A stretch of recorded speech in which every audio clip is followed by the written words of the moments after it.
Merci, professeur Chantal-Henry, pour ces remarques pertinentes. Et on va quand même prendre la question ou la remarque de Samuel Lépine avant de faire une petite pause. Hein, juste, on ne prendra que 2 minutes du coup. Je me rends compte qu'on est très en retard, donc je peux laisser ma question de côté. Enfin, qu'on est en retard. On pourra aussi discuter à la table ronde de cet Ouais. après-midi quand on a un Exactement, recul sur tout ce qui aura été dit. Ok. Ok, moi je voulais juste faire une remarque pour boucler sur ce que disait Chantal. En effet, une autre façon de poser la question de notre colloque et qui élargit au-delà de la dépression, c'est a-t-on encore besoin du concept d'humeur? Qu'est-ce que ça nous sert à penser et en quoi ça nous sert à agir? Donc, il faut poser, à mon sens, la question à 3 niveaux. Effectivement, il y a le niveau scientifique. Donc, Chantal y a répondu pour sa discipline qui est la neurobiologie, mais probablement que d'autres disciplines comme neurosciences cognitives ou même moi en épidémiologie, on peut en avoir besoin. Alors, pourquoi nous, on peut en avoir besoin en épidémiologie? Parce qu'en fait, c'est quand même un terme qui est utilisé dans le langage courant et dans la vie pratique. Alors, moi, je suis plutôt formation sociologique, donc c'est vrai que je m'intéresse beaucoup aux pratiques et notamment l'utilisation du langage en situation sociale.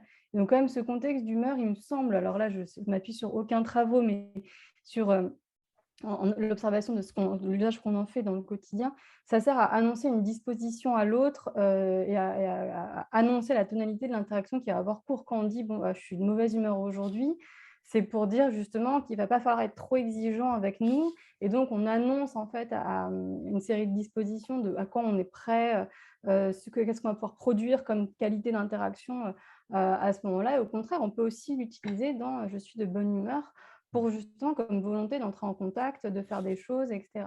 Donc, c'est vrai que ce concept d'humeur, alors pour la psychiatrie, est-ce qu'il est utile, est-ce qu'il sert à penser, est-ce qu'il sert à agir? Il faut pas réduire la psychiatrie, enfin, cette espèce de magma qu'on peut en faire parfois. C'est à la fois quelque chose qui se rattache du côté des sciences, donc il y a un objectif de production de connaissances, hein, pour prendre une définition assez basique de ce que peut être la science.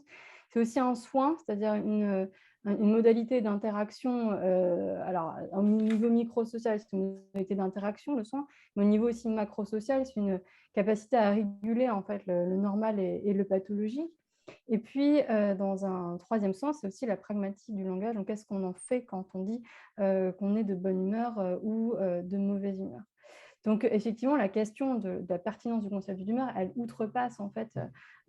C'est pour ça que le concept de spectre que Steve de Maza a proposé est intéressant. C'est-à-dire que c'est un concept qui est tellement lourd historiquement dans la culture, en tout cas occidentale, qui servait à penser non seulement l'état de santé, mais aussi la spiritualité, hein, parce qu'en fait, c'est très lié, y compris derrière dans la spiritualité chrétienne, hein, pas seulement la spiritualité antique, qu'on a du mal en fait à s'en débarrasser, et même quand on voudrait s'en débarrasser, en fait, il ressurgit par la petite porte.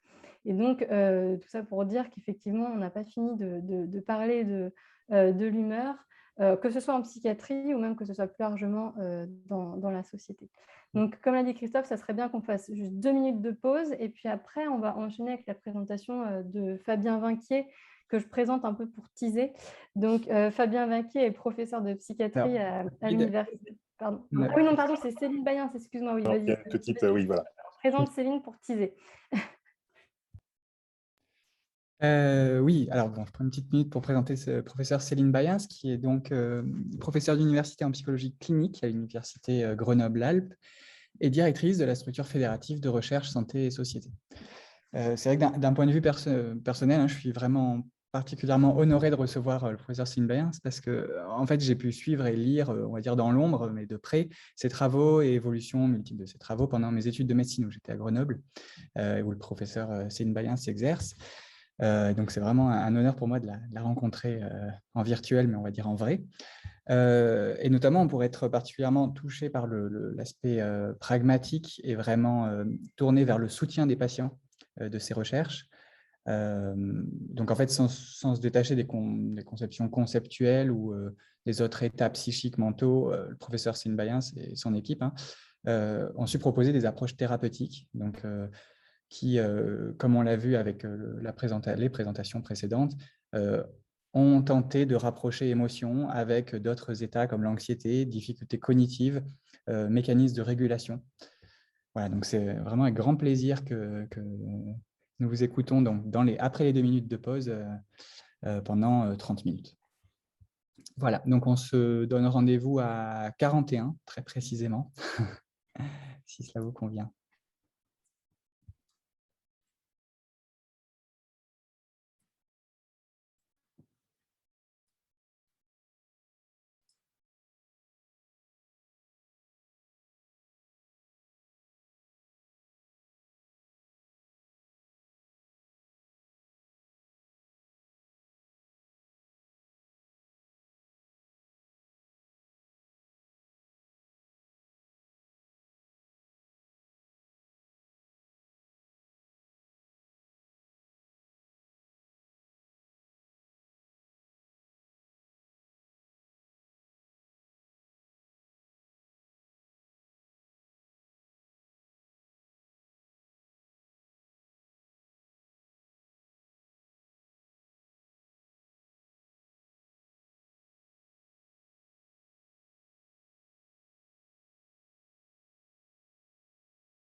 J'attends peut-être encore 1 minute avant le top départ. Peut-être 1 minute, ouais, le temps que Astrid Chevance se reconnecte.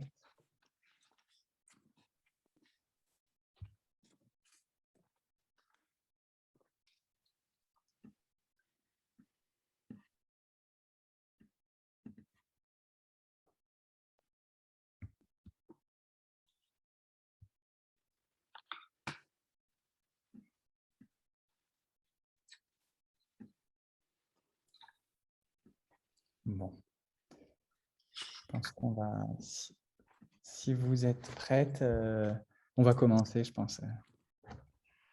Donc, je suis prête et donc je vais évidemment, comme mes collègues, vous remercier pour cette invitation.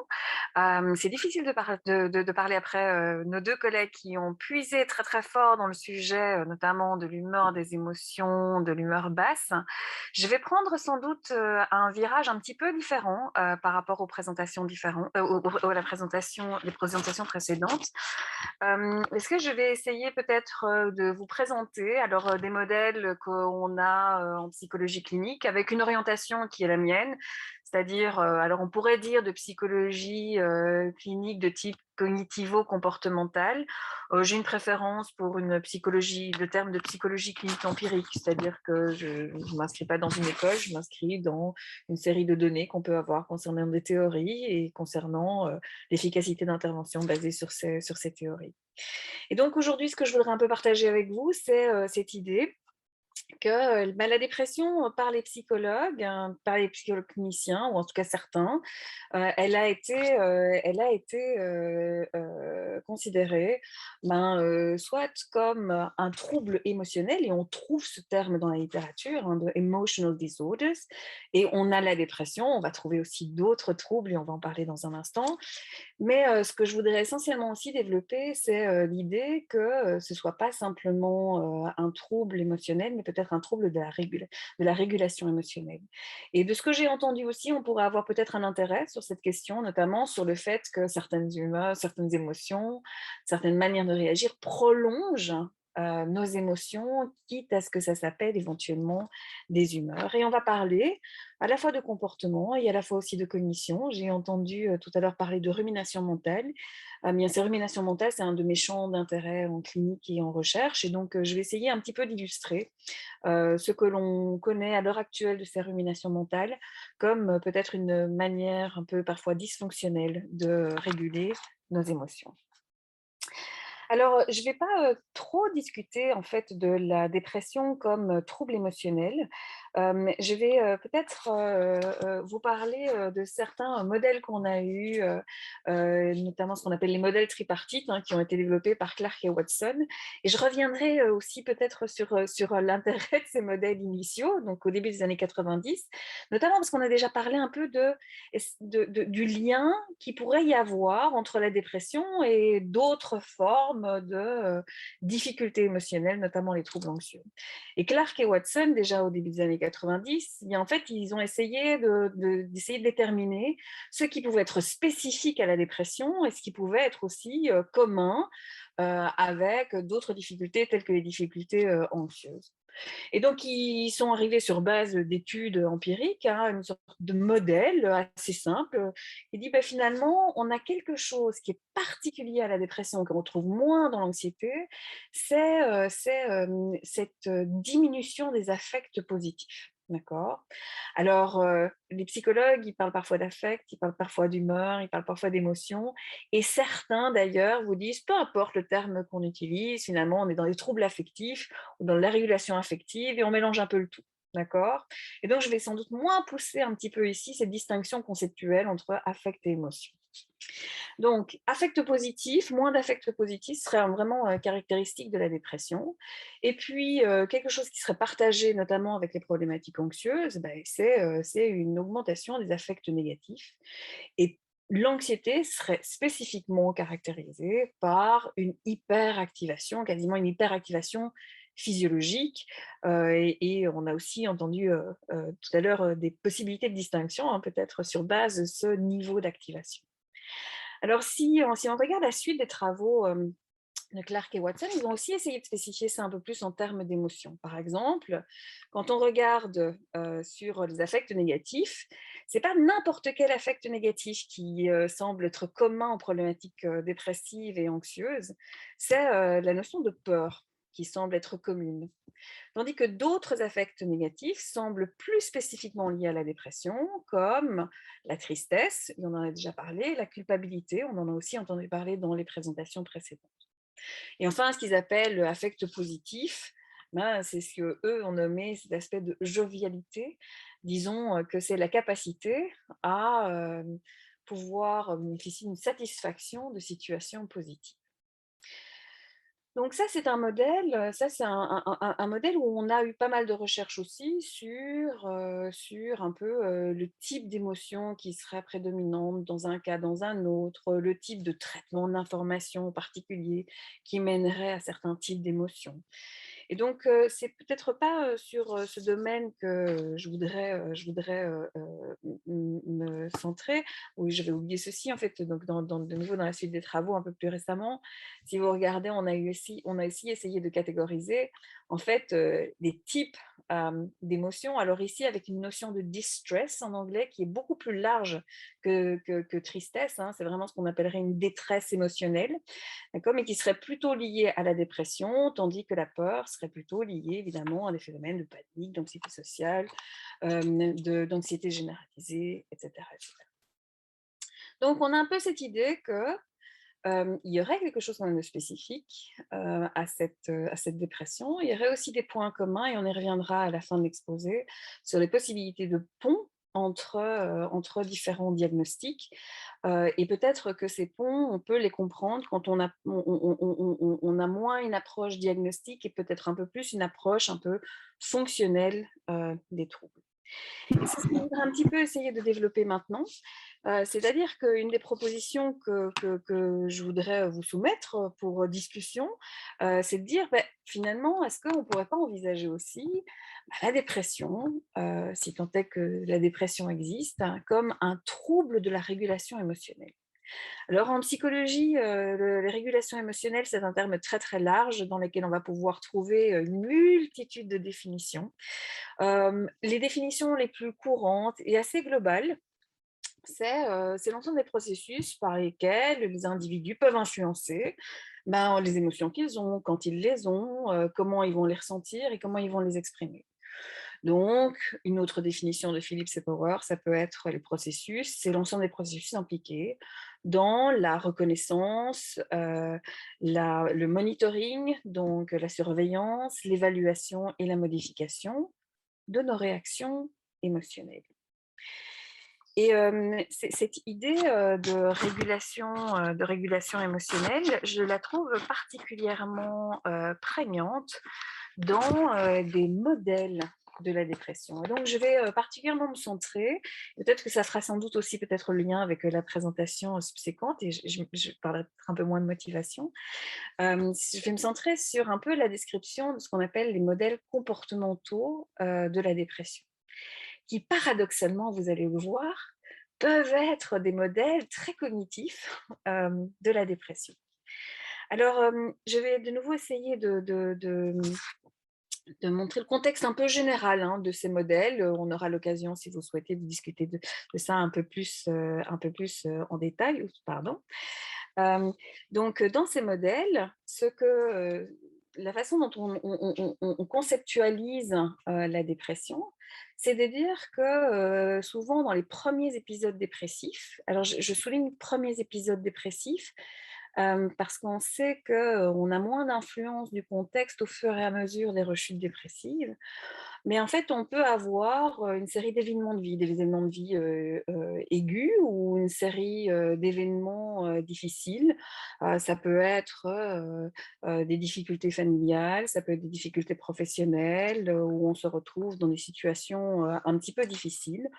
Et le fait de vivre ces situations mène finalement à une diminution de notre capacité à être en contact avec des situations positives. Imaginons que vous êtes dans une situation financière difficile, et on a de nombreux compatriotes aujourd'hui qui vivent cette situation. Eh bien, en fait, il y a un ensemble de choses que vous n'allez plus faire. Et vous n'allez plus avoir des sorties, vous n'allez plus peut-être être en contact régulier avec vos amis, et donc on a moins de ce que nous on appelle de sources de renforcement positif, c'est-à-dire moins d'affect positif. Et donc, on va faire de moins en moins de choses. Et par ailleurs, on peut aussi avoir dans ces situations, pas seulement la réduction de situations positives pour nous, mais aussi des situations qui deviennent des stresseurs pour nous. D'accord ? Donc, ça veut dire source, finalement, d'émotions négatives. Et donc, l'idée générale des modèles comportementaux, c'est de dire finalement, il y a toute une série d'événements qui ont un impact sur notre capacité à expérimenter des émotions positives, avec une réduction de ces émotions positives et une augmentation de l'expérimentation d'émotions négatives. Et c'est l'entrée, ce qu'on va considérer comme l'entrée dans ce qu'on appellerait la dépression. Alors ça, c'est vraiment sur les aspects de développement. Et donc cette dépression, elle se manifeste aussi notamment par des émotions ici de tristesse, mais d'autres symptômes qu'on pourrait considérer comme symptômes dépressifs, comme par exemple cette perte d'énergie. D'accord ? Alors ces modèles comportementaux, ce qu'ils vous disent, c'est en fait le problème, c'est qu'on fait face aussi à ces symptômes dépressifs et notamment ces symptômes émotionnels d'une certaine manière. Quand on dit on fait face, ça veut dire qu'on va les gérer d'une certaine manière, on va les réguler d'une certaine manière. Et ça, c'est ce qu'on appelle les fameux problèmes secondaires, qui sont généralement des problèmes qu'on définit comme des problèmes liés à de l'évitement. Alors, par exemple, typiquement, si vous restez au lit parce que vous vous sentez fatigué, rester au lit, c'est pas un symptôme dépressif, c'est un choix que vous faites en réponse à un sentiment de perte d'énergie, de fatigue que vous avez. Rester en retrait des autres, c'est un comportement que vous émettez pour peut-être éviter de devoir parler de votre dépression, éviter de vous sentir mal à l'aise avec autrui dans des aspects de discussion. Et puis, on va aussi un peu plus parler, notamment d'un problème secondaire possible, qui serait la rumination. Et donc, ce qu'on appelle communément la rumination mentale. Et c'est l'ensemble de ces problèmes secondaires. C'est l'ensemble, en fait, finalement, dans ce modèle comportemental de la dépression. C'est l'ensemble des stratégies que vous mettez en place pour faire face à certains symptômes dépressifs qui viendraient expliquer le maintien alors de la dépression. Mais si je retrace un petit peu ce qu'on a vu aujourd'hui, c'est peut-être cette stabilité d'émotion, peut-être ce qu'on appellerait l'humeur. Alors, d'un point de vue donc très, très concret, ça c'est aussi pour vous donner un peu une idée de la façon dont on peut discuter de cela avec les patients. C'est finalement, on va essayer d'avoir une vision de leur histoire de dépression en disant: «Tiens, en fait, avant qu'il y ait eu ces aspects de dépression, qu'est-ce qui s'est passé? Qu'est-ce qui s'est passé dans votre vie? Comment est-ce qu'on peut comprendre que peut-être à un moment donné, ça a été plus difficile? Qu'est-ce que ça a eu comme effet, ces différentes circonstances? Est-ce que ça a diminué les sources de satisfaction possibles? Est-ce que ça a augmenté des stresseurs? Donc, est-ce que ça a eu cet effet de diminution des émotions positives et d'augmentation des émotions négatives? Et puis, comment vous vous sentiez quand vous faisiez face à toutes ces situations? Et qu'est-ce que vous avez fait pour réagir à la manière dont vous vous sentiez? Et par exemple, est-ce que rester en retrait, arrêter votre travail, avoir moins de contact avec vos amis, ça a pu avoir un effet, un impact éventuellement sur les stresseurs ou sur les sources de renforcement dans votre vie? Donc ça, c'est un peu l'idée générale qu'on se fait de ce modèle comportemental de la dépression avec lequel on va travailler avec les patients. D'accord? Hem Et ça, on pourrait se dire que c'est une perspective très générique sur le développement et maintien, mais sur une perspective assez globale de la dépression. Ce qu'on va avoir aussi dans ces modèles comportementaux de la dépression, c'est qu'on va un peu réaliser ce qu'on appelle des analyses fonctionnelles. Alors, je ne vais pas rentrer dans les détails de l'analyse fonctionnelle, mais ça veut dire qu'on va aussi regarder dans la vie des patients comment on a cette gestion de réponses émotionnelles particulières dans des situations spécifiques, d'accord? Alors avec ça, on travaille avec un modèle d'analyse fonctionnelle. Dans ce type de modèle, on va travailler avec un modèle qu'on appelle le TRAP. Alors le TRAP, c'est en français, si on traduit de l'anglais au français, ça veut dire piège, d'accord? Et donc, on va essayer de travailler avec des patients sur l'identification des pièges qui sont liés au comportement qu'on adopte en lien avec nos émotions. Et le modèle général sur lequel on peut travailler, notamment en thérapie, c'est de dire, ben, finalement, on va essayer d'identifier dans différentes situations quels sont les déclencheurs de certaines réponses émotionnelles. Donc, mon T de mon TRAP, c'est la première colonne que vous voyez, c'est ce qu'on appelle les triggers, c'est-à-dire les déclencheurs. Ces déclencheurs, ça peut être des déclencheurs externes, ça peut être une musique particulière, ça peut être une dispute, ça peut être une situation difficile comme un cambriolage, ça peut être des situations internes, une pensée particulière, des sensations physiques particulières, ou ça peut être aussi des déclencheurs interpersonnels. Et donc ces déclencheurs, ils déclenchent en général une réponse que souvent on retrouve comme une réponse émotionnelle, avec des exemples comme déclencher de la tristesse, de la peur, on en a parlé tout à l'heure, de la colère, on en a aussi entendu parler dans les exposés précédents. Et c'est pour faire face à ces réponses émotionnelles qu'on peut parfois être amené à mettre en place certains comportements.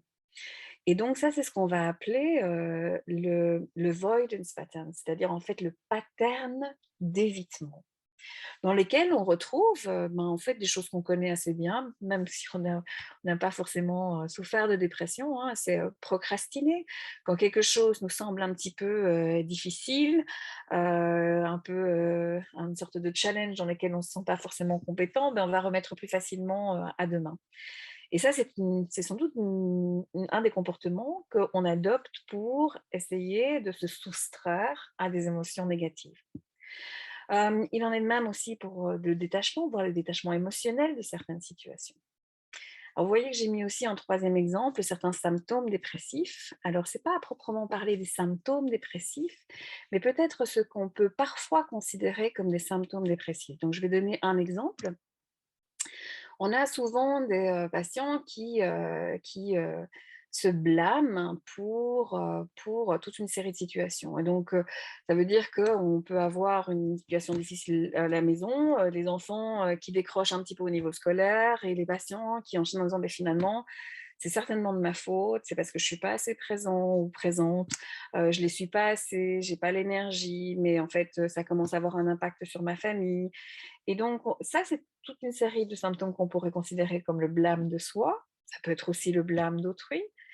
On pourrait faire l'hypothèse, dans cette perspective comportementale et fonctionnelle, que se blâmer soi-même, eh bien, c'est peut-être une manière parfois d'éviter des situations qui seraient encore plus difficiles, comme par exemple se confronter à notre compagnon de vie pour lui dire que vous ne devez pas avoir tout sur les épaules et que lui peut aussi faire certaines choses.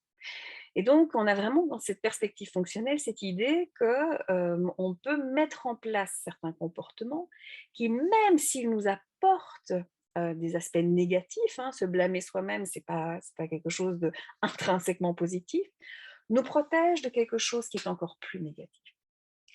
Et donc, c'est là où je voudrais revenir un peu plus sur cet aspect de rumination mentale. Et je vais essayer de montrer, en tout cas avec cet exemple de la rumination mentale, comment est-ce qu'on peut considérer que les stratégies qu'on met en place, peut-être ont une certaine valeur pour les patients, mais maintiennent aussi le problème. Donc, focus sur ce qu'on appelle donc la rumination mentale. Alors, je vais peut-être retracer un peu mon historique à moi de la rumination mentale de manière assez simplifiée. C'est que les études sur la rumination mentale dans la dépression, elles ont vraiment commencé à exploser à partir du début des années 90. Et donc, on a quelqu'un qui s'appelait Suzanne Nollet-Nouxema, qui était chercheuse en psychologie clinique, qui nous a quittés depuis, qui s'intéressait aux différences de prévalence de la dépression entre les hommes et les femmes, puisqu'on a les femmes qui sont grosso modo 2 fois plus vulnérables à la dépression que les hommes. Et donc, il y avait toute une série d'explications, notamment aussi des tentatives d'explications biologiques hommes-femmes. Et Suzanne Nollet-Nouxema, elle se dit, bah, finalement, je me demande si c'est pas la façon dont on réagit à nos propres symptômes qui fait la différence. Et elle a fait une étude bête, mais simple. Elle a interrogé plusieurs centaines de personnes, des hommes, des femmes, et elle leur a demandé: «Dites-moi un peu, mais qu'est-ce que vous faites, vous, quand vous vous sentez un petit peu triste, cafardeux, un peu fatigué?» Et ce que ces recherches ont montré, c'est que les hommes rapportent principalement qu'ils se distraient. Ils vont boire un verre avec un pote, ils téléphonent à quelqu'un, vont voir un match de foot, ils pensent à autre chose. Tandis que les femmes, ce qu'elles font, c'est qu'elles réfléchissent. Elles réfléchissent à ce qu'elles sont en train de ressentir, qu'est-ce que ça signifie, quelles vont être les conséquences de ces différents symptômes si ça devait perdurer. Et donc, on commence à voir apparaître ici ce qu'on appelle les bases de la théorie des styles de réponse aux humeurs dépressives ou aux émotions dépressives, en disant, mais finalement, on ne gère pas ça de la même manière et il est possible que cette manière de gérer la façon dont on se sent ait un impact sur l'évolution de la dépression et explique les différences entre les hommes et les femmes. Alors, on va essayer peut-être aussi de voir, avant d'explorer un petit peu les études sur cette rumination, cette dépression, je vais juste essayer de mettre un cadre pour expliquer ce que c'est que cette rumination mentale. Alors, je vais en donner une définition très, très, très, très, très pragmatique, hein. Mais en fait, on considère que les ruminations, ce sont des pensées récurrentes. Ça, c'est le fondement même de la définition des ruminations mentales. Donc, ce qui définit les ruminations, c'est que ça se répète, d'accord, et que c'est un enchaînement de pensées. Ce qui ne définit pas les ruminations, c'est le thème sur lequel portent ces ruminations mentales. Et donc, on peut avoir des ruminations mentales au sujet de soi-même, souvent plutôt nos défauts que nos qualités, au sujet d'événements, comme des événements passés négatifs, au sujet de problèmes actuels qui sont non résolus, ou aussi de symptômes dépressifs, par exemple le fait qu'on se sent un peu fatigué, qu'on a du mal à se concentrer. Deuxième grande caractéristique de ces ruminations, c'est qu'elles sont caractérisées par l'analyse des implications, causes et conséquences de ce qui nous arrive. Et la troisième caractéristique, c'est souvent que c'est caractérisé par un processus d'évaluation. C'est-à-dire qu'en fait, on s'évalue par rapport peut-être aux autres, en se disant, mais finalement, on n'y arrive pas aussi bien qu'autrui, on n'a pas les qualités qu'ont les autres. Mais ça peut être aussi des comparaisons par rapport à soi dans le passé. Par exemple, ben, en fait, je suis plus la même que quand j'étais jeune, que quand j'étais pas déprimée, je ne me reconnais plus. Ou ça peut être aussi une comparaison par rapport à soi, par rapport pardon, à un état désiré. C'est-à-dire, en fait, peu importe si les autres sont mieux, moins bien, peu importe qui j'étais dans le passé, en fait, j'ai un standard assez élevé de ce que je voudrais atteindre. Et en fait, je suis loin de mon but. D'accord. Et donc, ce processus d'évaluation, c'est aussi un processus d'évaluation qui nourrit ces ruminations mentales. Alors, pendant longtemps, on a considéré que la rumination mentale, c'est un épiphénomène de la dépression. Si on remonte dans des théories cognitives, très cognitives dans les TCC de type Beckienne, hein, fin des années 70, ben en fait, Aaron Beck, il vous dit, ben, quand les gens sont déprimés, ils ruminent. Si on traite la dépression, on rumine moins. Ça va de pair, c'est un corrélat, d'accord? On a eu quand même une série d'études qui maintenant montrent de manière assez claire que c'est plus qu'un corrélat de la dépression. Et c'est là où on va voir que peut-être c'est important de considérer que la régulation des émotions peut être un des facteurs importants dans la compréhension de la dépression. Donc si on regarde un petit peu ces études, et j'en fais une synthèse assez brève, c'est quand on regarde de manière longitudinale ce qui se passe chez les personnes, et bien, quand on mesure la rumination, pardon, et bien, en fait, ce qu'on voit, c'est que la rumination, elle prédit le développement et la sévérité de la dépression chez des personnes sans histoire de dépression. Elle vient avant, pas après, d'accord ? Elle prédit aussi le maintien de la dépression chez des personnes déprimées. En gros, la chronicité de la dépression. Enfin, elle prédit les rechutes, des rechutes dépressives chez des personnes qui ont une histoire de dépression. Ce qu'on sait aussi, c'est que ça interfère avec les prises en charge thérapeutiques des patients. On a moins d'efficacité thérapeutique quand il y a plus de dépression. Alors ça, c'est sur des études longitudinales, c'est-à-dire qu'en fait, on comprend que c'est un antécédent et pas tellement une conséquence de l'humeur dépressive. Il reste à comprendre comment cette rumination, elle mène à la dépression. Ça, c'est ce qu'on a pu mettre en évidence dans des études expérimentales. Alors, dans des études expérimentales, ce qu'on a fait, c'est qu'on a demandé à des personnes de ruminer pendant quelques minutes, d'accord? On leur demande de penser aux causes, conséquences, de la façon dont ils se sentent. Et on a comparé ça avec des épisodes de distraction. Donc, ils pensent à tout ce qu'ils veulent, mais ils ne ruminent pas sur leurs symptômes dépressifs. Et donc, quand on fait ça auprès de sujets dysphoriques, c'est-à-dire qui sont déjà dans un état d'humeur négative, ce qu'on constate, c'est qu'il suffit de 7 minutes pour que la rumination augmente votre humeur négative. Il suffit de 7 minutes de rumination pour que ça augmente le nombre de pensées, de cognitions négatives que vous avez. Que ça ait une implication sur la façon dont vous allez interpréter certaines situations. Vous allez les interpréter de manière plus négative. Il suffit de 7 minutes pour que vous soyez moins bon à résoudre certains problèmes. Et ici, pas forcément des problèmes arithmétiques, mais des problèmes de la vie de tous les jours. Donc, ce que ça veut dire, c'est que ça a un impact important sur cet effet d'amplification de l'humeur négative, d'amplification des cognitions négatives et une diminution de capacité à résoudre des problèmes, ce que les patients qui souffrent de dépression rencontrent souvent. Enfin, deux autres phénomènes qui sont liés à cette rumination. C'est un phénomène d'inhibition comportementale, ou ce qu'on appelle aussi de procrastination. Vous et moi, on a déjà tous fait un peu l'expérience de cette rumination. Et quand on rumine, eh bien, on fait moins de choses, ou on a envie de faire moins de choses. Et donc, ça veut dire qu'on a aussi de nouveau moins de sources de renforcement positif. Enfin, une des conséquences de ces ruminations mentales, c'est que quand vous ruminez sur la même chose encore et encore et encore sans aller nulle part, eh bien finalement, ce que vous avez, c'est que les gens s'écartent un petit peu de vous et vous avez de moins en moins de soutien social, ce qui est quand même aussi un des facteurs importants de protection dans la dépression. Donc, on a plus qu'un épiphénomène, d'accord? On est vraiment ici sur l'idée que cette rumination, réagir à nos symptômes dépressifs ou notre tristesse par la rumination, peut être un des facteurs de développement et de maintien de ces émotions, voire de cette humeur. Alors, cette rumination, elle a aussi des déterminants.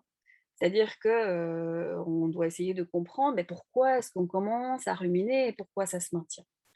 Alors, on a déjà un petit peu parlé de l'initiation de la rumination, hein, où on a beaucoup de théories dans lesquelles on considère que la rumination, elle est déclenchée par le fait que vous avez la non-atteinte d'un but. Je ne suis pas la personne que je voudrais être, je ne suis pas la personne que d'autres voudraient que je sois, je ne suis pas aussi bien que les autres alors que ce serait mon but. Je n'arrive pas à réussir quelque chose dans une situation, de la non-atteinte d'un but qui enclenche cette rumination. Elle peut se maintenir aussi parce que vous avez ce qu'on appelle des métacognitions sur vos propres ruminations. Alors, je vais parler directement des métacognitions négatives. Donc, souvent, les patients vous rapportent que c'est difficile pour eux d'avoir ces ruminations et qu'ils ont l'impression qu'ils ne vont pas s'en sortir. Et peut-être même que ça va les rendre un peu fous, d'accord? Et en même temps, paradoxalement, ils peuvent avoir des métacognitions positives concernant l'importance, l'utilité de ruminer.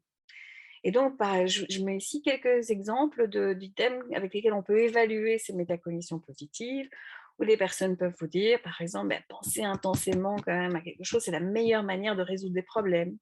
Ressasser des problèmes, ça aide à les comprendre. Penser intensément, ça aide aussi à se connaître. Réfléchir aux raisons de nos sentiments, ça aide à les surpasser. Et c'est sans doute pas totalement faux, excepté que si ça maintient votre humeur dépressive, si ça vous rend moins bon à résoudre des problèmes, si ça vous rend moins actif peut-être avec cette humeur basse, eh bien en fait ça maintient le problème général et qu'en réalité, elles ne sont pas utiles. Alors peut-être qu'elles n'ont pas l'air utiles, mais ça veut dire aussi qu'on peut aussi envisager une perspective fonctionnelle de ces ruminations. Alors avant de parler de ces perspectives fonctionnelles, je vais parler aussi de maintien de la rumination, peut-être avec certains aspects de biais cognitifs un peu particuliers. Parce qu'on pense, et il y a certains travaux, notamment des travaux aussi qui sont développés par l'équipe de Ernst Koester à l'université de Gand, qui considèrent que les ruminations se maintiennent parce qu'on a des difficultés à se désengager du matériel négatif, alors en mémoire et particulièrement en mémoire de travail. Donc, vous et moi, si on commence à ruminer, il y a un moment donné, on va se dire « Oh là, qu'est-ce qui est en train de se passer ?» Et on va essayer de changer de stratégie. Et chez certaines personnes, l'hypothèse qui est faite, c'est qu'on n'a pas ce signal d'alarme qu'on doit faire quelque chose d'autre. Et donc, on persévère dans cette rumination et on a du mal à se désengager de ce matériel négatif. Alors, dans une perspective finalement purement comportementale, en fait, la question d'un comportement tel que la rumination, si un comportement qui est aussi négatif, donc c'est-à-dire qui amène des cognitions négatives, des humeurs négatives, qui vous rend moins bon à résoudre des problèmes, qui vous rend plus inhibé comportementalement et qui a des implications au niveau interpersonnel. Si un tel comportement se maintient, c'est qu'il doit être renforcé d'une manière ou d'une autre. Et donc l'idée ici, dans ces perspectives comportementales, c'est de considérer ces ruminations comme un comportement d'évitement possible. Et donc, qui va apparaître dans certaines situations, notamment des situations où il y a sans doute une image négative, des situations négatives, et on va commencer à s'engager dans la rumination. Et une des hypothèses très très fortes, c'est qu'en fait, vous pourriez avoir un certain mode de pensée dans vos ruminations qui vous met un petit peu à distance de vos émotions, qui va justifier peut-être à certains moments que vous fassiez moins de choses, que vous procrastiniez, et donc qui joue un rôle de renforcement négatif. Alors, juste une illustration assez brève de ces modes de rumination. C'est que on retrouve souvent chez les patients ce qu'on appelle un mode de rumination dit abstrait évaluatif. Parfois, on le qualifie d'un mode de rumination centré sur des questions de type pourquoi. Et donc, dans ces modes de rumination, par exemple, imaginons, et c'est des exemples qu'on fait avec les patients, imaginons que vous deviez prendre votre voiture parce que vous devez aller à un rendez-vous qui est important pour vous. Vous rentrez dans votre voiture, vous tournez la clé et rien ne se passe, votre voiture ne démarre pas. Eh bien, dans ce type de situation, vous pourriez ruminer en disant « Oh là là, mais qu'est-ce que ça veut dire encore à mon sujet? Mais pourquoi est-ce que ça m'arrive à moi?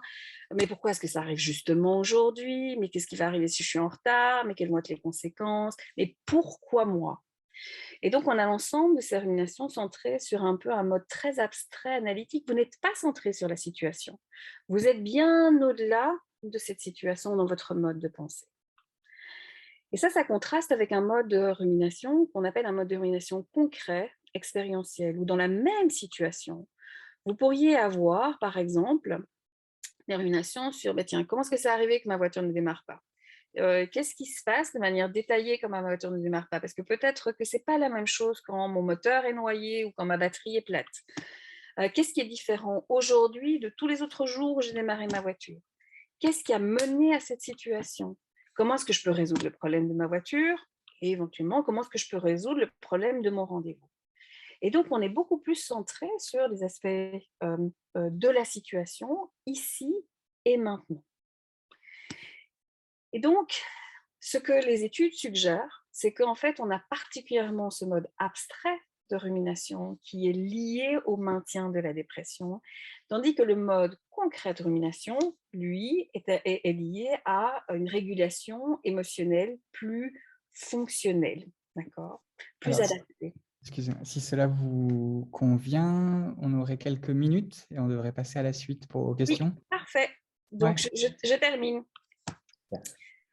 Donc, je vais peut-être alors, donc on peut effectivement donc, travailler sur les interventions, sur les ruminations mentales. Donc, je vais aussi peut-être simplement présenter différentes formes d'intervention, très brièvement, parce qu'on n'est pas dans un cours non plus de thérapie, mais on a différentes formes d'intervention qui peuvent se centrer sur les ruminations, comme les thérapies basées sur la pleine conscience, qui préviennent l'engagement dans les ruminations, les thérapies métacognitives, qui travaillent notamment sur l'idée que vous pensez que la rumination est utile, les thérapies cognitives et comportementales centrées sur les ruminations, et donc qui ont pour effet de pouvoir finalement essayer de travailler sur ce mode de pensée et rendre votre rumination plus concrète par rapport à une rumination abstraite. Et enfin, on a certaines formes d'intervention qui sont centrées sur l'entraînement au contrôle cognitif pour vous désengager du négatif, modifier certains biais attentionnels, ou modifier certains biais cognitifs plus généraux, comme par exemple des biais d'interprétation. Alors, je terminerai simplement en disant que finalement, ces formes d'intervention semblent efficaces dans le traitement de la dépression, même si on ne se centre que sur les ruminations mentales. Et le dernier message, c'est que finalement, ces formes de rumination mentale, elles ne sont pas spécifiques à la dépression.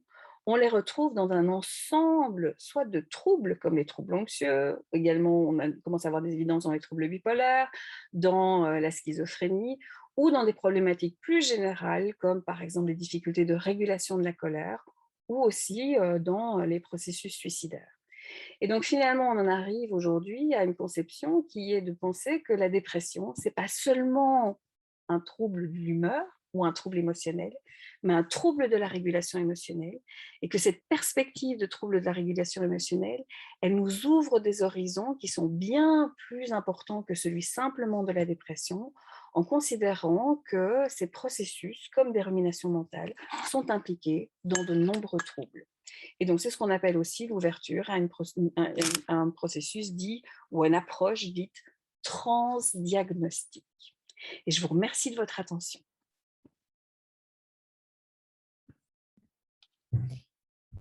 Bon, parfait, merci professeur Céline Bayens. Je vais laisser tout de suite répondre aux questions à ceux qui ont levé la main. Donc, le premier qui apparaît moi, sur mon écran, c'est Samuel Lépine. Je vous laisse la parole. Merci. Merci, c'était super intéressant. J'ai une question. J'ai deux questions. J'ai une toute petite question, c'est est-ce qu'il y a des études sur les déterminants de la rumination en termes de tempérament ou d'héritabilité, par exemple, parce qu'on voit qu'il y a des profils plus... Oui. J'ai l'intuition que c'est le cas, mais je sais rien. Oui. Alors, il y a certaines études, il y a des études, mais qui sont un peu des études, on va dire quasiment classiques, sur la tendance au neuroticisme. Donc, et concerne, donc ça, c'est plus sur les aspects un peu tempérament. Sur l'irritabilité, en fait, on ne l'apprend pas toujours comme un déterminant de la rumination, mais peut-être comme une des conséquences de la rumination. C'est-à-dire qu'en fait, plus vous ruminez, plus vous pouvez aussi parfois réagir de manière exagérée à certaines situations que vous rencontrez. Et donc, en fait, c'est ce qui explique l'irritabilité, voire ce qui pourrait être aussi un des déterminants de certains comportements impulsifs dans certaines situations. Je m'étais mal exprimé. Je ne voulais pas dire irritabilité, mais héritabilité. Héritabilité. Oui. Ah oui. Comme génétique. Alors, sur héritabilité, on a peu d'études, notamment peu d'études aussi sur les aspects jumeaux, monozygotes, dizygotes, et on a plutôt une perspective d'apprentissage sur la rumination. C'est-à-dire que l'idée, c'est qu'à un moment donné, vous avez ruminé, et c'était peut-être une réponse fonctionnelle dans certaines situations. Exemple très très bref, on retrouve ça aussi chez les patients anxieux généralisés. Vous pouvez vous retrouver dans des situations où vous avez peu de contrôle sur la situation, où par exemple on peut vous mettre dans des situations de parentification un petit peu difficiles. Les parents, il y a un parent à l'hôpital et on vous dit maintenant c'est à toi de prendre soin de ta fratrie. Le seul moyen que vous avez de prendre soin de votre fratrie quand vous avez 7-8 ans, c'est de faire attention à tout et à rien, et donc à vous inquiéter en permanence. Et c'est une réponse fonctionnelle dans cette situation parce que vous n'en avez pas d'autre. Et donc on apprend peut-être que ça a été utile ou que ça a été perçu comme utile et ça se maintient au cours du temps. Donc on a plutôt une perspective d'apprentissage, d'accord, même si on a aussi des périodes de vie particulières. Donc les femmes ruminent un peu plus que les hommes, c'est pas aussi fort que ce qu'on pensait initialement, mais la différence reste toujours pareille. On sait par contre que dans les stades de développement, ça apparaît essentiellement à l'entrée au collège, la distinction de rumination entre les filles et les garçons. Donc on a clairement des contextes sociaux particuliers, et puis on a une approche de nouveau qui est une approche où ça a été peut-être utile à un moment donné, et puis ça persévère sans ce caractère utile dans d'autres situations. Si ça répond à votre question. Oui, tout à fait. Et une toute petite question, si on a encore le temps. À un moment, vous avez évoqué cette idée qu'il y avait, il y avait des formes de métacognition positive chez les personnes qui ruminent, et qui ressemblent du coup un peu à de la rationalisation a posteriori, quoi. En fait, on trouve des bonnes raisons de faire un comportement une fois qu'on l'a fait, et qui me semble effectivement assez fréquente chez les gens qui ruminent. Est-ce que ça, c'est quelque chose qui est évoqué en thérapie? Est-ce qu'on peut dire, mais peut-être là, vous êtes juste en train de rationaliser, parce que j'ai l'impression qu'un des réflexes les plus durs aujourd'hui pour nous, peut-être pour des raisons d'influence freudienne, massive, etc., mais c'est qu'on est persuadé que c'est toujours bon de réfléchir sur notre comportement, etc., sur les raisons de notre comportement, là où parfois ça pourrait être bénéfique de ne pas le faire. Donc, je suis totalement d'accord avec vous. Donc, ça se travaille en thérapie. Donc, alors, il y a les métacognitions. Et puis, il y a aussi de nouveau, j'en ai moins parlé, mais généralement, on va ruminer aussi parce on souhaite trouver du sens à ce qui nous arrive, hein. Que ce soit en interne ou des situations qui nous arrivent et on y réfléchit. Donc, là où ça devient difficile, c'est qu'en fait, quand on n'avance pas sur le problème. Donc, en fait, ce n'est pas une croyance de penser que ruminer peut être utile. Si vous ruminez et vous avancez dans vos problèmes, vous commencez à mieux vous connaître et que ça ne maintient pas la dépression. Ce qu'on a chez les patients, c'est qu'ils cherchent un sens. Et ils cherchent et ils cherchent et ils cherchent et ils cherchent parfois pendant des années. Et ils vous disent, mais c'est important en fait qu'il faut que je continue parce que c'est important que je comprenne. Et c'est là qu'en thérapie, en fait, vous leur dites, dites-moi un peu, là, quand vous ruminez, comment vous vous sentez? Est-ce qu'il y a des choses positives qui vous viennent à l'esprit? Est-ce que vous avez avancé sur le problème? Est-ce qu'il y a un moment donné, ça vous a permis d'avancer et de réduire cette humeur dépressive? Si ce n'est pas le cas, alors on n'est pas sur une rumination dite fonctionnelle, mais peut-être qu'on peut essayer d'apprendre à penser à ces situations de telle sorte qu'on avance. Et donc ça, c'est vraiment cette idée où je ne sais pas si c'est vraiment de la rationalisation ou si c'est véritablement un souhait de trouver parfois certaines réponses, mais de s'y prendre mal pour trouver ces réponses. Ok, merci. Élodie, je t'en prie. Oui, merci beaucoup. Je vais poser une toute petite question très rapide et après je vais passer la parole à Astrid pour qu'elle introduise Fabien Vinquier. Mais si d'autres personnes ont des questions, je vous invite à les garder parce qu'on a prévu un petit temps de discussion à la fin de la matinée. Donc on pourra revenir sur plein d'aspects.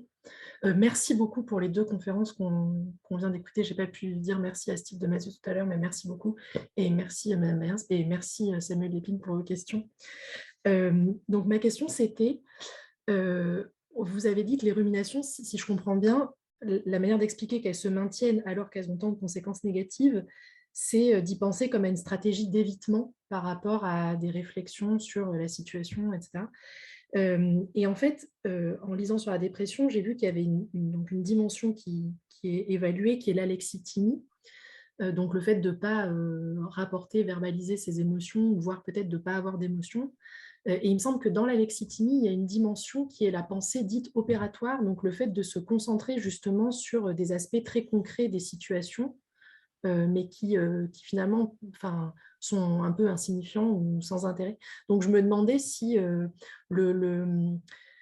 voilà, le mode de réflexion abstrait que vous avez décrit dans la dépression comme étant une stratégie d'évitement, est-ce qu'il ne peut pas y avoir aussi des modes de réflexion concrets qui sont des stratégies d'évitement en fait? Oui. Donc, merci pour votre question. Elle est vraiment intéressante parce que je suis en train de réfléchir en même temps que vous posez la question. Et dans le mode opératoire, dans l'alexithymie, on ne parle pas de la même chose que dans le mode concret de la rumination.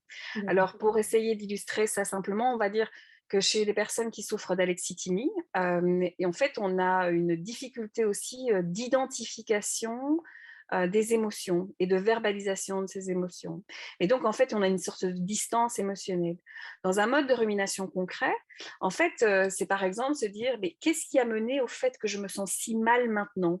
Et comment est-ce que je vais pouvoir avancer pour qu'est-ce que je peux imaginer faire, me dire, porter mon attention sur différentes choses qui pourraient changer l'état dans lequel je suis. Donc en fait, ce mode concret, il n'est pas opératoire au sens de l'alexithymie, parce qu'en fait, il implique nécessairement que vous soyez en contact avec votre expérience émotionnelle. Et si l'alexithymie est un frein pour cette expérience émotionnelle, alors dans une prise en charge thérapeutique, ce qu'on va essayer de faire, c'est de travailler aussi sur cette prise de conscience émotionnelle, d'accord? Puisque c'est sans doute un des déficits qui pourrait expliquer chez certains patients les difficultés qu'ils rencontrent. D'accord. Donc c'est un mode de pensée concret, c'est un mode de pensée qui se concentre sur la situation qui a provoqué la réponse émotionnelle. Oui, en fait, on appelle ça souvent aussi un mode de pensée concret expérientiel. D'accord. Voilà. Qui implique effectivement cette conscience émotionnelle. Merci beaucoup, merci. Donc, je vais passer la parole à Astrid et puis voilà, après on aura un dernier temps de discussion après la conférence de Fabien.